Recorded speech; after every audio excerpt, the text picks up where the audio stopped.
성경은 책 한 권에 불과하지만 온 우주 만물을 창조하시고 주관하시는 하나님의 계시이므로 단순한 책에 불과하지 않습니다.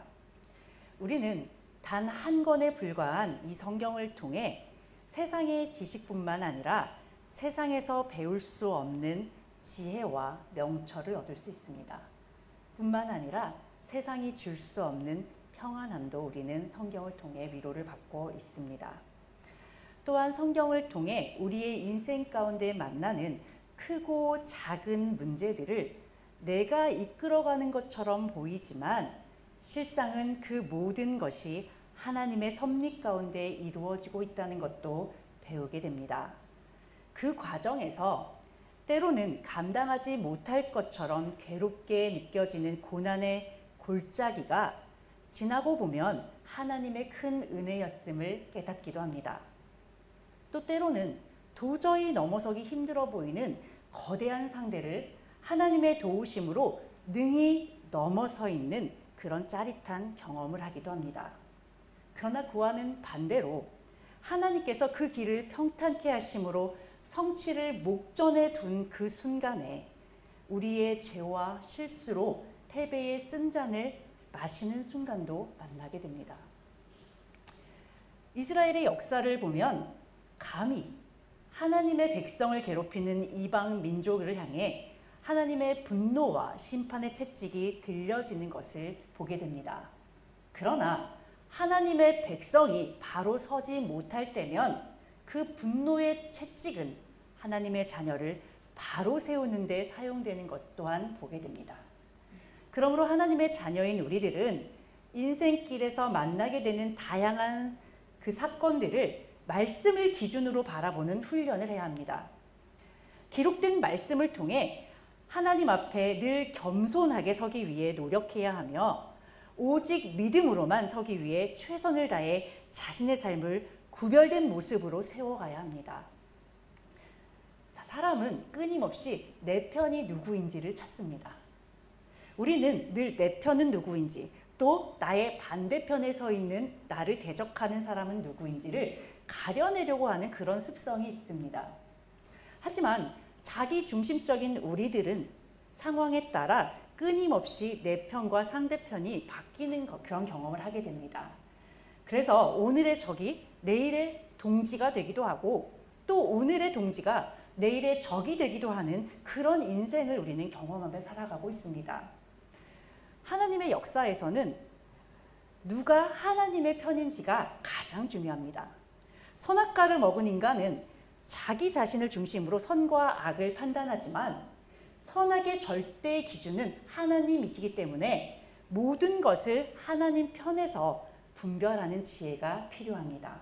그런데 안타깝게도 성경을 통해 우리 자신에 대해 알 수 있는 한 가지는 결국 우리는 우리의 힘으로 하나님의 편이 되어드릴 수가 없는 존재라는 사실입니다. 그럼 도대체 어쩌라는 것인가? 그렇죠? 그러나 우리가 좌절할 이유가 없는 것은 하나님께서 친히 우리를 붙들어 주시고 우리를 하나님의 편으로 이끌어 주시기 때문입니다. 그러므로 우리가 하나님 편에 서기 위해서는 하나님이 어떤 분이신지를 바로 아는 것이 굉장히 중요합니다.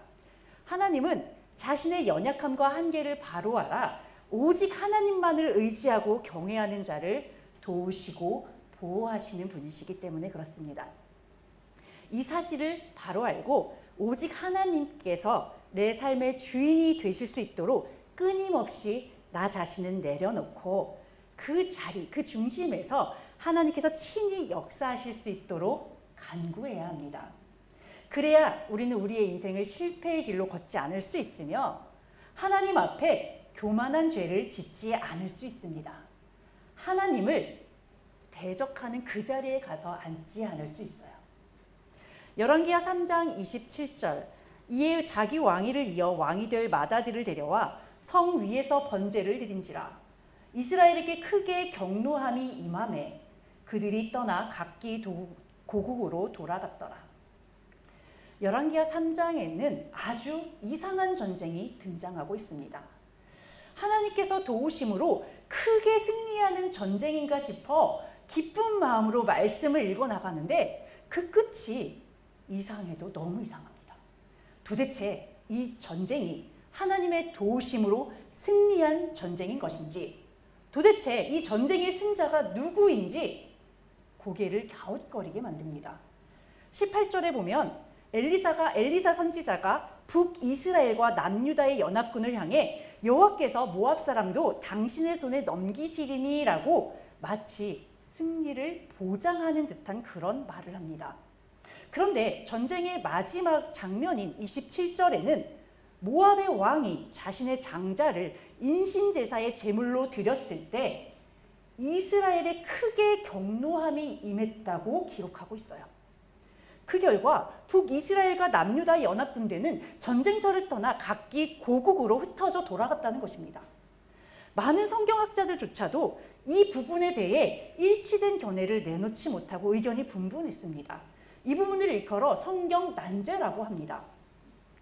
성도 여러분은 이 부분의 말씀을 읽으셨을 때 어떤 생각이 드셨습니까? 만약 저처럼 고개를 갸웃거리며 그래서 이 전쟁을 도대체 승리했다는 거야, 말았다는 거야 라는 생각을 하셨다면 오늘 설교를 끝까지 잘 들으시기 바랍니다. 오늘 전하는 이 말씀을 통해 하나님이 어떤 분이신지를 확실히 알고 부디 이스라엘과 같은 동일한 실수를 반복하지 않으시기를 바라요.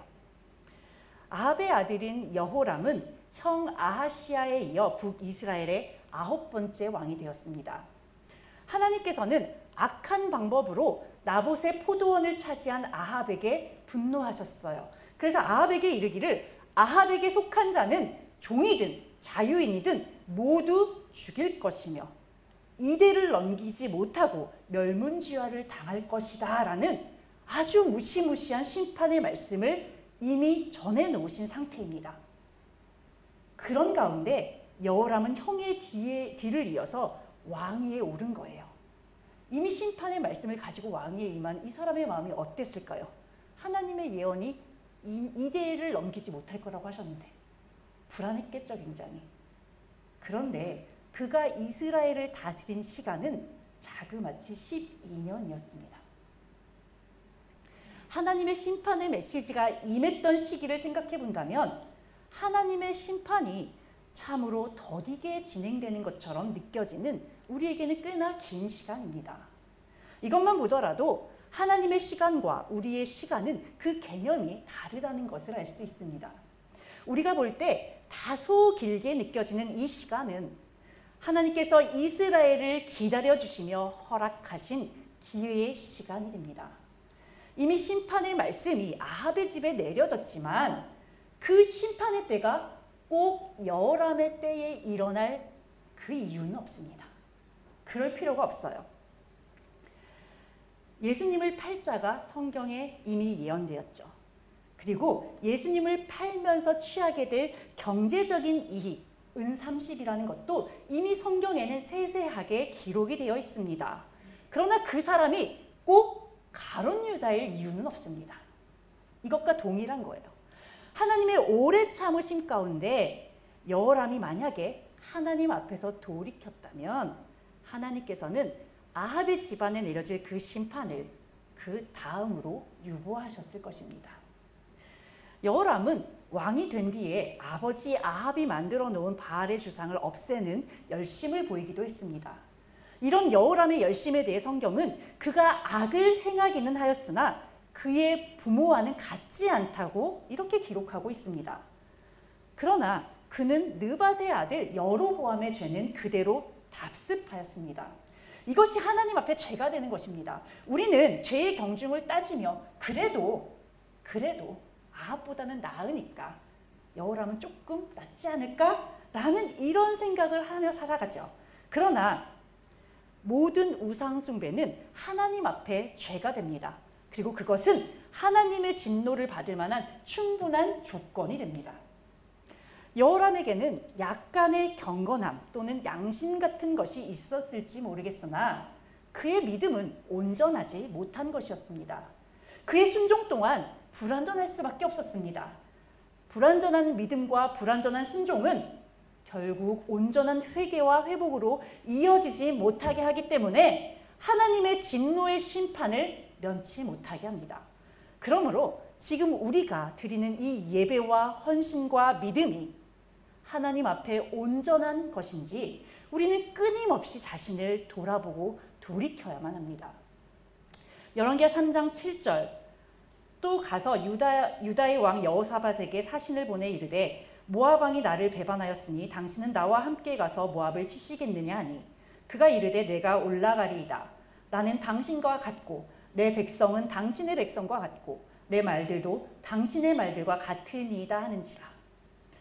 한편 모압 왕 메사는 이스라엘에게 조공을 바쳤으나 아합 왕이 죽은 뒤 이스라엘을 배반하였습니다. 이에 여호람은 유다 왕 여호사밧에게 사신을 보내 함께 모압을 공격하자는 제안을 하였습니다. 여호사밧은 기꺼이 연합군을 형성하는 데 동의하며 여호람의 이런 제안을 받아들였습니다. 그런데 그의 이 대답을 보시면 아합과 연합군을 형성할 때 그가 했던 말과 동일한 것을 볼 수 있습니다. 같은 역사가 지금 반복되고 있어요.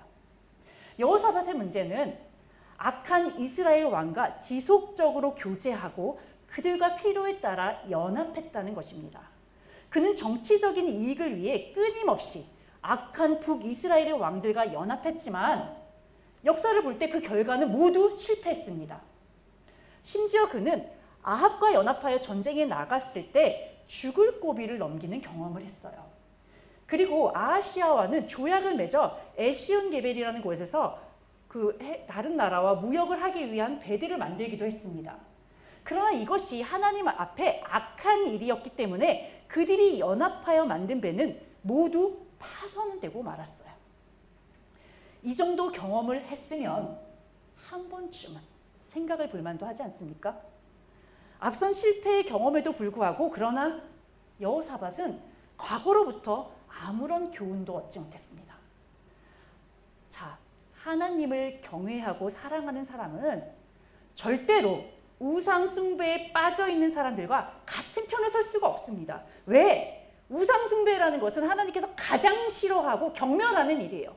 그래서 그런 사람들과 같은 자리에 선다는 것은 결국은 하나님과 반대편에 서서 하나님을 대적하는 자리에 앉는 것이기 때문에 그렇습니다. 하나님을 사랑한다면 상식적으로 하나님을 사랑한다면 하나님이 미워하시는 그것을 함께 미워하는 것이 합당한 일입니다. 그러므로 우상 숭배를 하고 있는 여호람과 연합하여 전쟁을 치르는데 일말의 망설임도 없는 이 여호사밧의 대답을 보면 안타까움을 넘어 화가 날 정도입니다. 여호사밧과 여호람의 연합군은 모압을 치기 위해 에돔 광야길로 향했습니다. 지도를 보시면 이스라엘에서 모압 땅으로 가는 길은 두 가지 있습니다. 그래서 빨간색 위에서 내려오는 길이에요. 이것은 북이스라엘에서 모압으로 바로 들어가는 길인데 디본이라는 곳이 모압의 수도입니다. 그러니까 수도를 바로 쳐버릴 수 있는 아주 편한 길이에요. 그런데 반면에 에돔의 광야길은 이 아래 서남부와 남부를 돌아 모압 땅으로 들어가는 길로 북이스라엘에서 바로 모압을 치는 이 길에 비해서 상당히 우회하여 돌아가는 길입니다. 그럼에도 불구하고 여호사밧이 여호람에게 이 길을 제안했던 이유는 모압으로 들어가는 이 길, 당연히 경계가 삼엄할 수밖에 없겠죠. 그것에 대비해서 뒤를 치려는 전략으로 보입니다. 또한 당시 유다의 속국이었던 에돔과도 함께 연합군을 형성하기 위한 그런 이유도 있었을 것으로 보입니다. 여호사밧의 전략대로 이들은 북이스라엘, 남유다, 에돔 이렇게 세 나라의 연합군을 결성하여 전쟁길에 나섰습니다. 그런데 출전한 지 7일이 되던 날에 먹을 물이 없어 곤고에 처하게 됩니다. 전쟁에 돌입하지도 못하고 물이 없어서 모두 죽게 생긴 그런 위기가 이들에게 찾아온 것입니다. 이에 여호사밧은 자신들에게 위기가 찾아오자 그제서야 여호와께 물을 만한 여호와의 선지자가 없는지 찾았습니다. 어떤 연유에서인지 북이스라엘에서 주로 활동하던 선지자 엘리사가 마침 그 근처에 있다라는 소식을 얻게 됩니다. 이에 연합군을 형성한 새 왕은 엘리사에게 내려가 하나님의 뜻을 구하게 됩니다. 우리는 종종 하나님께서 우리의 행동에 앞서서 역사하시는 이와 같은 상황을 보게 됩니다. 연합군이 어려움을 당하는 그 지점에서 때마침 여호사밧이 하나님의 사람을 찾았고 또 그 자리에 때마침 위대한 선지자 엘리사가 있었다는 것은 결코 우연일 수 없습니다. 여호사밧이 하나님을 찾을 것을 미리 알고 계셨던 하나님께서 그 자리에 엘리사를 예비해 놓으신 것입니다. 끊임없이 악한 자들과 연합하는 여호사밧의 행적을 보면 그가 과연 하나님 앞에 선한 자로 인정받은 그런 왕이 맞는지 의구심이 듭니다. 그러나 이처럼 여호사밧을 위해 선지자를 적재적소에 예비해 놓으신 하나님의 역사를 보게 되면 그가 왜 선한 왕으로 평가받고 있는지 우리는 알 수 있어요. 여호사밧을 보면 하나님께서 이런 사랑을 베푸실 만한 그런 자격을 전혀 갖추지 못한 사람이잖아요. 그런데 끝까지 사랑하는 자녀를 놓지 않으시는 하나님의 신실하신 도우심이 있기 때문에 그는 끝내 선한 왕으로 남을 수 있었던 것입니다. 14절에 유다왕 여호사밧이 그 자리에 함께 있지 않았다면 이스라엘의 왕을 삼대하지 않았을 것이라는 엘리사의 말을 통해 우리는 다시 한번 하나님의 이 마음을 확인할 수 있습니다. 그가 선해서 그가 무언가를 잘해서 하나님의 택함을 받고 선한 왕으로 인정받았던 것이 아니라 하나님께서 그를 끝까지 붙들고 계시기에 그가 선한 왕이 될 수 있었던 것입니다. 여호사밧을 끝까지 도우시는 하나님의 사랑을 보면 집을 나간 아들을 기다리는 탕자의 아버지의 모습이 오버랩이 됩니다. 우리는 아버지가 재산을 모으는데 기여를 한 것이 하나도 없으면서도 당당하게 내 분깃을 내놓으라는 그런 요구를 하는 탕자와 똑같이 하나님 앞에 이 세상에서 살아가는데 필요한 것을 하나님께서 채워주신 것이 합당하다고 아주 당당하게 요구를 하며 살아갑니다. 마치 나는 아닌데 라는 표정을 지으시는 분들이 계신데 우리가 앉아서 하나님 앞에 간구하는 그 기도를 한번 생각해 보세요. 기도라는 명목으로 우리는 날마다 하나님 앞에 나와서 하나님의 뜻이 아닌 내가 원하는 바와 내 소견에 옳은 그 뜻을 구하고 있습니다. 간구라고 포장을 하면서 하나님 앞에 간절히 구하지만 실상은 나의 욕심을 채우는 그 말들로 우리는 우리의 기도를 채우고 있습니다. 하나님께서 자기중심적인 우리의 이 간구와 우리의 소원을 들어주실 의무는 전혀 없으세요. 그러나 작은 아들에게 나눠주기로 마음먹으셨던 그 아들의 분깃을 기꺼이 주셨던 탕자의 아버지처럼 하나님께서는 우리의 기도와 간구에 모두 응답해주고 계십니다. 응답해주시는 이유는 딱 하나예요. 하나님이 우리의 인생의 주권자이시고 만물의 주인이심을 인정하고 하나님만을 바라보기를 원하시기 때문입니다.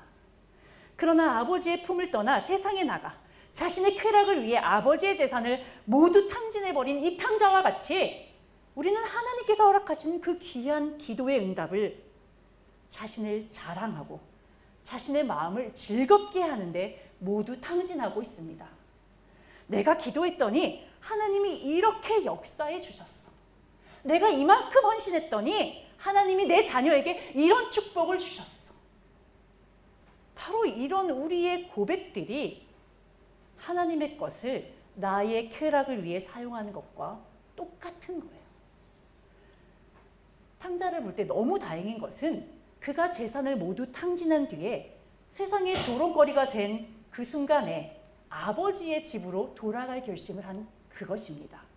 내가 노예로 살더라도 아버지에게 가서 아버지 집에 노예로 살겠다라는 그 마음으로 그는 아버지의 집으로 돌아갑니다. 그런 아들의 모습이 저 멀리서 점처럼 보일 때 아버지는 아들의 모습을 발견하고 그에게로 달려가 입맞추고 그에게 금가락지를 끼워주며 아들의 자격을 모두 회복시켜 줍니다. 아버지의 은혜를 모두 탕진하고 빈손으로 돌아온 그 아들에게 여전히 변함없는 사랑을 주시는 그 아버지처럼 하나님은 세상적인 방법으로 해결을 하려다가 실패한 여호사밧이 하나님을 찾았을 때 기다렸다는 듯이 응답해 주셨습니다. 그리고 그 아버지 하나님은 우리가 우리의 연약함과 실패 가운데 염치 없이 다시 하나님을 찾을 때 다시금 도움의 손길을 내어주시는 분이십니다. 여러분, 자녀를 끝까지 사랑하시며 도우시는 그 하나님의 오래 참으심과 인내하심을 이용하지 않으시길 바라요. 돌이킬 기회를 주신 그 자리에서 아버지, 염치 없지만 이번 한 번만 제 기도를 들어주세요 라고 드린 그 기도가 응답을 받은 그 자리에서 아버지를 온전히 의지하고 믿는 결단과 회복을 하시길 바랍니다. 16절에 엘리사는 골짜기의 개천을 많이 파라는 하나님의 말씀을 전합니다. 하나님은 바람이 부는 것도 아니고 비가 내리지도 않는데 그것을 보지도 못하겠지만 그들이 파놓은 골짜기마다 물이 가득하여 그들이 해갈할 수 있게 될 것이라고 말씀해 주셨습니다. 바람이 불지도 않는데 비가 내리지도 않는데 골짜기마다 물이 가득 찰 수 있는 것은 만물의 주인이신 하나님이 아니시면 절대로 할 수 없는 역사입니다. 이는 이 모든 것이 하나님의 도우심이며 하나님의 역사임을 알기를 바라는 하나님의 마음인 거예요. 엘리사는 이어 18절에 하나님 앞에 이 일은 작은 일에 불과하다. 그러면 그렇게 말하며 이 전쟁에서 크게 승리할 것을 예언하였습니다. 한편 모압의 군사들은 전날 이스라엘 연합군이 파놓은 골짜기마다 물이 고인 것을 보고 연합군 사이에서 다툼이 일어나 그들끼리 서로 죽여 피가 고인 것이라고 생각했어요. 그래서 이스라엘 진으로 막 돌진을 한 것입니다. 이때 이스라엘 연합군은 일어나 모압을 치기 시작했고 전쟁은 큰 승리를 향해 나가게 되었습니다. 엘리사가 예언한 19절의 말씀 그대로 연합군은 모압의 성들을 무너뜨리고 모압의 좋은 나무들을 넘어뜨렸으며 모든 우물도 못쓰게 만들었습니다. 모압 땅의 기름진 들을 돌무더기로 만들었어요. 이 말은 모압을 완전히 쓸어버릴 정도로 황폐케 했음을 의미합니다. 잠언 21장 31절 싸울날을 위하여 마병을 예비하거니와 이김은 여호와께 있느니라. 하나님은 그들에게 말씀하신 그대로 큰 승리를 허락하셨습니다. 성경을 보면 하나님께서 직접 개입하셔 큰 승리로 이끄시는 전쟁들이 굉장히 많이 등장하고 있어요. 이스라엘이 출애굽할 당시 홍해 앞에 두려움에 떨고 있었습니다. 그런 백성들을 향해 하나님은 너희는 두려워하지 말고 가만히 서서 여호와께서 오늘 너희를 위하여 행하시는 구원을 보라 라고 말씀하신 뒤 구름 기둥으로 그들을 지켜주셨습니다. 그리고 끝내 애국 군사를 모두 바닷물에 수장시키시는 위대한 역사를 행하셨습니다. 아말렉과의 전투에서 모세의 손이 올라가는 승리하도록 역사해 주셨어요. 여리고 전투에서는 하나님이 명령하신 대로 침묵 가운데 그 성을 돌기만 하고 마지막에 나팔을 불고 소리를 질렀을 때 그 견고한 성이 무너져 내리는 그런 역사를 행하셨습니다. 기드온과 300용사는 어떻습니까? 횃불과 항아리, 나팔로 적군을 물리치는 역사를 경험했습니다. 사무엘은 온전한 번제를 드렸을 때 하나님이 큰 우레를 적진에 보내셔서 승리하게 하셨어요. 다윗은 블레셋과의 전투에서 하나님이 뽕나무 꼭대기에서 걸음 걷는 그 소리가 나거든 공격하라라는 이런 말도 안 되는 전략을 들었단 말이에요. 그러나 그 지시를 받고 그대로 행하였을 때 큰 승리를 얻기도 했습니다. 특별한 군사적 전략도 없이 도저히 상대가 되지 않는 거대한 적군을 상대로 오직 이들은 하나님의 도우심을 의지하여 나아갔을 때 아주 크게 승리했습니다. 이런 역사가 이스라엘 가운데 어렵지 않게 찾아볼 수 있다는 것입니다. 하나님은 전쟁은 하나님께 속한 것이라는 것을 자녀들에게 알려주시기 위해 이런저런 모양으로 역사해 주시고 그들을 이 자리까지 이끌어 오신 것입니다. 이스라엘 백성은 하나님께 자신들이 의지하였을 때마다 크게 승리하는 경험을 하며 이 자리까지 온 거예요. 자, 그런데 이 전쟁에서도 하나님께서는 승리하게 해주실 것이라고 이미 말씀해 주셨습니다. 그리고 그 말씀하신 그대로 승리를 향해 나아갔어요. 그리고 정말 이제 적을 함락하는 그 순간에 눈앞에 와 있습니다.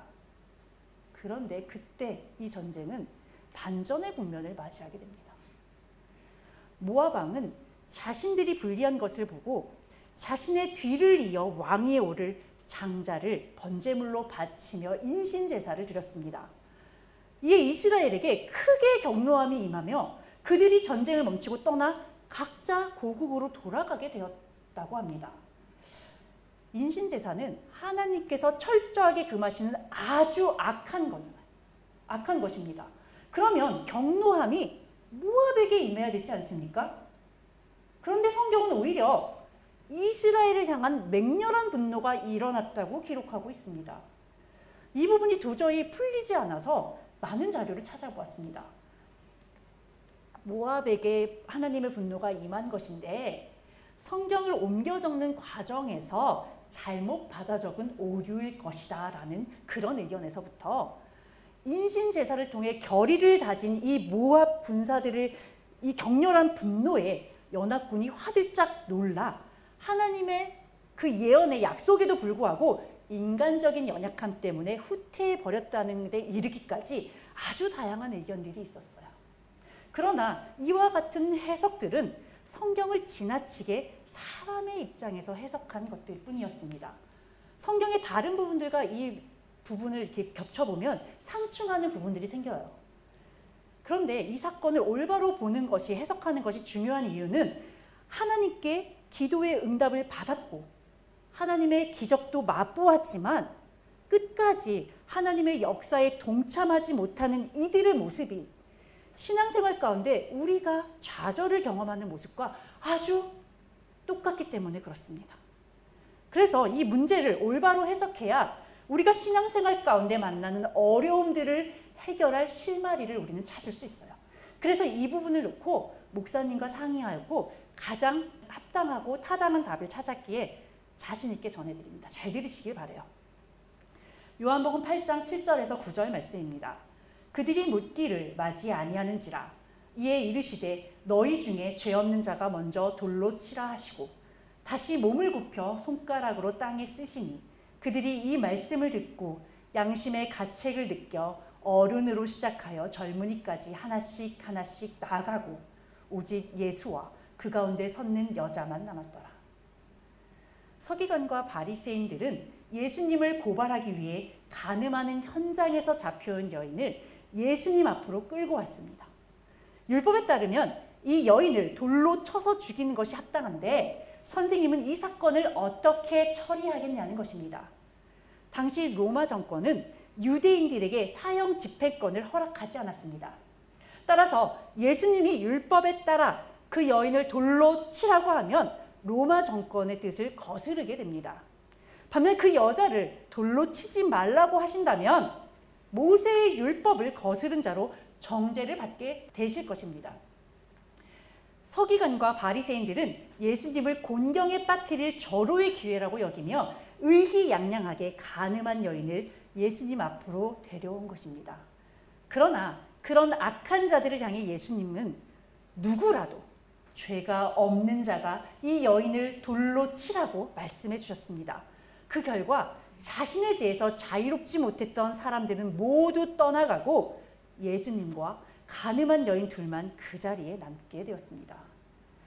아무리 의로운 자라도 육을 입고 이 땅을 살아가는 사람들은 죄로부터 자유로울 수 없습니다. 예수님 앞에서 간음한 여인을 고소했던 사람들은 그 여인의 죄로부터 자신들의 죄를 직면하게 된 거예요. 그리고 자신들의 죄를 직면한 순간 그 자리를 모두 떠난 것입니다. 그러므로 이스라엘과 유다와 에돔의 연합군이 하나님의 기적을 맛보고 응답도 받았음에도 불구하고 하나님의 역사에 끝까지 동참하지 못했던 가장 큰 이유는 바로 그들의 죄 때문이었다고 이 사건을 볼 수 있습니다. 왕의 아들을 인신제사로 드리며 결의를 다지는 모압 왕의 죄를 통해 그들과 동일한 우상 숭배의 죄를 지으며 하나님을 대적했던 북이스라엘의 죄가 수면으로 드러난 것입니다. 그 결과 그들은 하나님께서 승리할 것이라고 약속해 주신 전쟁에서 온전한 승리를 거두지 못하고 그 자리를 떠날 수밖에 없었습니다.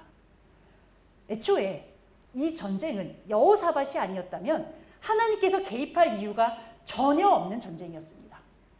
즉 하나님 입장에서는 모압이나 북이스라엘이나 모두 하나님을 대적하는 우상 숭배의 자리에 앉아있는 죄인들일 뿐입니다. 모압이 이스라엘 왕을 배반한 이 사건은 이스라엘 왕의 입장에서나 괘씸한 일이지 하나님과는 아무 상관이 없는 그냥 세상 일에 불과합니다. 그럼에도 불구하고 하나님께서 그들을 건져주시기로 마음먹으셨던 이유는 바로 여호사밧을 건져주시기 위함이었습니다. 자신들이 하나님께 이런 큰 은혜를 받을 아무런 조건도 갖추지 못했음에도 불구하고 그들은 오직 하나님의 사랑과 은혜에 힘입어 하나님의 도우심이라는 기적을 체험하게 되었습니다. 그렇다면 그들은 하나님의 은혜가 임하시는 그 자리에서 무릎 꿇고 하나님 앞에 회개했어야 합니다. 사도 베드로가 예수님께서 베푸신 기적을 경험했을 때 그가 가장 먼저 예수님 앞에 드렸던 말씀은 나는 죄인이니 예수님을 감당할 수 없습니다. 예수님 저를 떠나세요. 이 고백이었잖아요. 이것과 같이 그들은 하나님 앞에 회개했어야 합니다. 그러나 그들은 마치 자신들은 아무 죄가 없다는 듯 마음껏 모압을 징벌하는 데 앞장섰습니다. 그들은 하나님의 도우심에 힘입어 지금껏 자신들이 하나님의 반대편에 서서 저질렀던 무수한 죄들을 슬쩍 덮는 죄를 더하고 있는 것입니다. 그러나 그들이 승리에 도취하며 슬그머니 덮어버린 그 죄를 하나님은 그냥 두지 않으셨어요. 그것을 다시 환하게 비추셨습니다. 결국 하나님의 은혜로 승리를 보장받았던 그 전쟁은 인간의 죄의 문제로 실패로 끝나버린 것입니다. 그러나 우리는 여기에서 명심할 것이 있습니다. 비록 인간의 죄로 인해 인간은 전쟁에서 승리하지 못했을지라도 여전히 하나님은 전쟁을 주관하시는 분이고 전쟁은 하나님께 속한 것입니다. 또한 죄를 미워하시고 심판하는 데 있어서는 엄격하시기 때문에 아무리 사랑하는 자녀들이라 할지라도 하나님과 이 부분을 놓고 계산해야 하는 시간이 반드시 찾아온다는 사실입니다. 이스라엘 백성이 하나님 앞에 구별된 자들이었다면 이 전쟁을 통해 하나님은 모압 사람들에게 하나님은 살아서 역사하시는 분이라는 것을 드러내는 도구로 이스라엘 백성들을 사용하셨을 것입니다. 그러나 이스라엘은 자신들의 죄 때문에 하나님의 거룩함을 드러내지 못했습니다. 우리 역시도 마찬가지입니다. 늘 하나님 앞에 충성하며 바른 길을 가기 위해 애쓰며 살아가지만 우리 스스로 절대로 의인이 될 수 없습니다. 내 힘으로 깨끗하게 되고자 하면 할수록 점점 더러워지는 것이 하나님을 대적하는 마음으로 선악과를 먹은 인간이 가진 한계입니다. 그래서 사도 바울은 오호라 나는 곤고한 자라 내가 원하는 것은 행하지 아니하고 도리어 미워하는 것을 행한다라고 고백한 것입니다. 그래서 그는 날마다 죽는다고 말한 거예요. 반복되는 일상 가운데 죄를 멀리하고 하나님의 말씀을 온전히 의지하며 살아가시는 그 최선을 다하시되 그마저도 하나님 앞에 날마다 내려놓고 회개하시는 여러분들이 되시기를 바랍니다.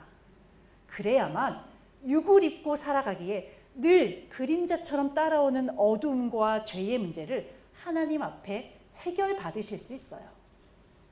무엇보다 우리의 어두움과 죄의 문제로부터 자유할 수 있는 유일한 길은 오직 예수 그리스도밖에 없음을 믿음으로 고백하시길 바라요. 믿음으로 의에 이르는 여러분과 제가 되기를 간절히 소망합니다. 기도하고 마치겠습니다. 사랑과 은혜가 충만하신 하나님 아버지, 사랑하는 자녀를 끝까지 세워주시고 보호하시며 도우시는 그 크신 사랑에 감사드립니다. 아버지의 그 크신 사랑이 없으면 저희는 영원한 죽음의 길로 가야 할 죄인들에 불과함을 고백합니다. 늘 하나님과 세상을 저울질하며 살아가는 저희들이지만 자녀로 택하셨기에 끝까지 붙들어 주시는 그 아버지의 애타는 마음을 이제는 제발 그만 이용하고 이 시간 하나님의 크신 사랑을 받은 자들로 진심으로 회개하고 하나님 앞에 온전한 모습으로 설 수 있도록 결단하고 돌이키는 시간이 되게 하여 주시옵소서. 아버지 앞에 충성하길 다짐하며 자신의 몸을 거룩한 의의 병기로 드리길 다짐하는 성도들을 기뻐 받아주시고 저희 역시 여호사밧과 같이 끝까지 선한 자로 남게 도와주시기를 간구드리며 예수 그리스도의 이름으로 기도드립니다. 아멘.